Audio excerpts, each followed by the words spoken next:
Welcome back to the Whispering Pages Mysteries by Penelope Graves. Let's continue the Whispering Library with Chapter 12, The Cost of Digging. The backlash did not arrive loudly. It arrived with hesitation. On Friday morning, the high street looked precisely as it always had. The bakery window displayed sugared buns. The post office queue formed in its usual resigned curve. The florist's buckets of tulips stood in hopeful rows. But when Ellie unlocked Whispering Pages, something in the air felt measured. The bell chimed. No one entered. That, in itself, was not unusual. What was unusual was the way Mrs. Haversham paused outside the window, saw Ellie, and then crossed the street, instead of coming in. Ellie told herself not to read into it. She lasted 10 minutes. At 9:25, Counselor Wickham appeared. He removed his hat with careful civility and stepped inside as though crossing into diplomatic territory. "Miss Davenport," he said warmly. "Counselor." He did not browse. He did not pretend interest in the new releases.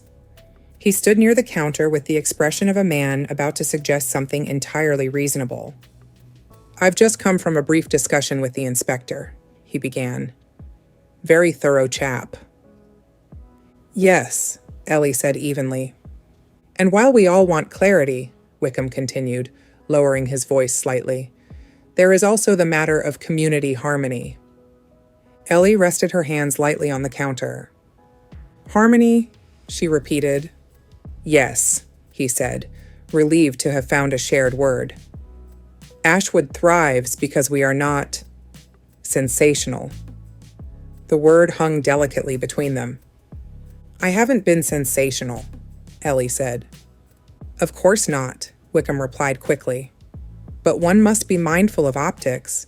The trust has done tremendous good. The Arts Green, the scholarships, the Restoration Fund."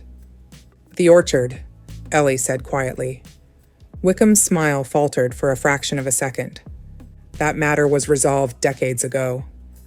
"Was it?" she asked. He cleared his throat. "What I mean," he corrected smoothly, "is that reopening old wounds serves little purpose." Ellie felt the calm settle over her, the particular calm that arrived when she recognized the shape of resistance. "It serves truth," she said. Wickham's expression softened, almost paternal. "My dear," he said gently, "truth is rarely singular. It depends on context." "Does it depend on whether it is inconvenient?" she asked. His eyes flicked toward the window. "People are unsettled," he said instead. "They feel the village is being painted in an unflattering light." "By whom?" Ellie asked. He did not answer directly. Instead, he said, "Perhaps it would be wise to allow the police to handle matters without independent inquiry." Ellie held his gaze. "I am not conducting an inquiry," she said calmly. "I am answering questions." Wickham inclined his head, as though conceding something minor. "Of course," he said. "Of course." He replaced his hat carefully.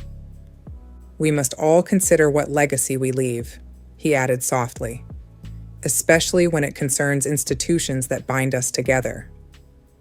And with that, he left. The bell chimed again. Ellie stood very still for a moment. Then she exhaled. By 11, the pattern was undeniable. Mrs. Finch entered, but she did not linger. Dr. Green nodded from across the street, but did not cross over. 2 regular customers browsed briefly, then left without purchasing anything, which had never happened before. It was subtle, polite, measured, and deliberate. At noon, Margaret Ashwood arrived. She did not remove her gloves. "Eleanor," she said, tone composed. "Mrs. Ashwood." Margaret surveyed the shop, the shelves, the reading chairs, the bulletin board. "It's a lovely space," she said.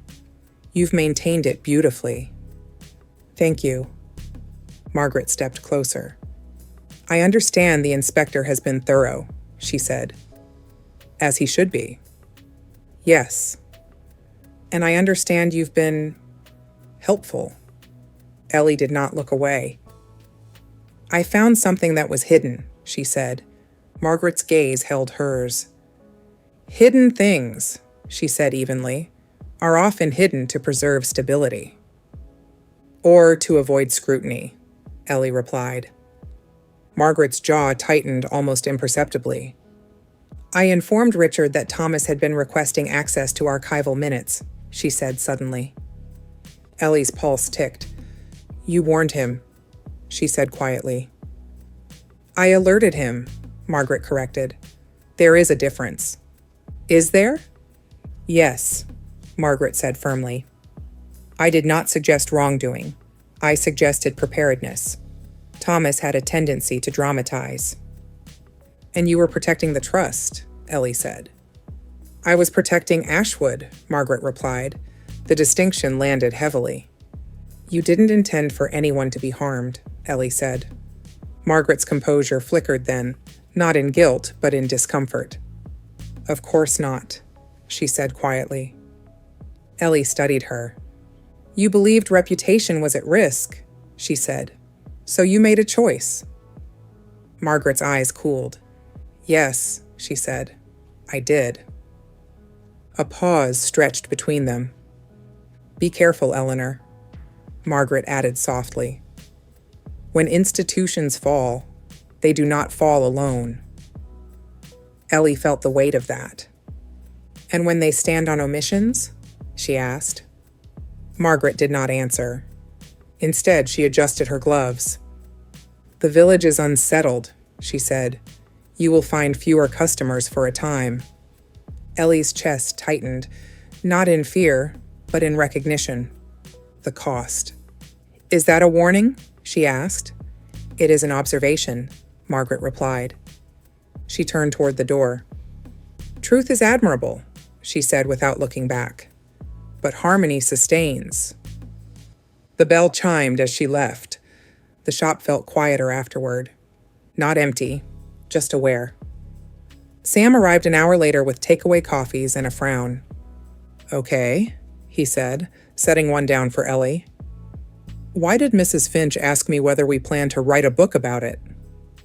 Ellie managed a faint smile. Because narrative is easier than accountability. Sam stared at her. That's not comforting. No, she agreed. He looked around the shop. It's slow, he said quietly. Yes. He hesitated. Do you regret it?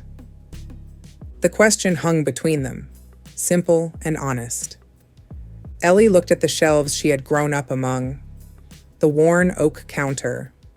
The reading chairs where villagers had debated poetry and politics and pudding recipes. She thought of Margaret Ellis's careful handwriting, filed but never acknowledged. She thought of the bottle in the hedge. She thought of Lumley's inscription. For Ellie, who understands that stories are rarely finished when we think they are. No, she said. Not dramatic, not defiant, simply certain. Sam nodded once. Good, he said. The bell chimed again. This time it was D.I. Thorne. He stepped inside and paused, taking in the quiet. Slow day? He asked. Ellie met his gaze. Measured, she replied. He understood immediately. Backlash, he said. Yes. Thorne's jaw tightened slightly. I spoke with Margaret Ashwood this morning, he said.